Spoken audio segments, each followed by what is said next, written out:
我哋明星足球隊嘅後衞 Gary， 趙俊成，俾啲掌聲佢。大家好，我係 Gary 趙俊成。大家好。嗱，係 Gary， 你第一個願望咧就係加入明星足球隊，咁達到啦。咁其實第二個願望係咩咧？我第二個願望其實係唱歌。唱歌係啊，咁所以我喺幾年前咧，我就去咗北京，咁參加一個節目叫做《星光大道》。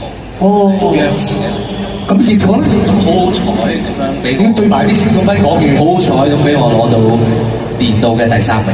年度第3名即係全年嘅季軍喎。係。哇！我哋你知啦，高手在民間都唔少嘢喎。你能夠攞全年第3，即係證明咧好彩。好彩仔，好彩都有啲實力嘅。咁我都唔會今晚上嚟呢度揾你同我合唱啦，係咪先？佢亦都係一個你係一個同鄉喎，同啊。係時真係講都冇人信。講都冇人信，係真係嘅。但係真係嘅，我都係高腰㗎。哇！係啊，真係。我記得我喺哇！你咁高啦，兩個都係。我腰都高啲嘅。8歲嘅時候，我係去過七星岩。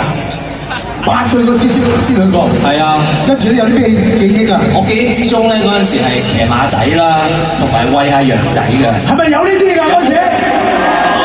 真係有呢啲啊？係啊。咁而家咧？而家有冇啊？依家好似冇咗啦。冇咗羊仔啦。仲有冇騎馬咧？我 anyway 唔好理啦。嗱 Gary 咧亦都係一位唱作人嚟嘅。係。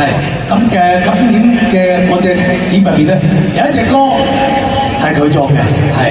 今日我哋喺度咧就唱俾大家聽，送俾你。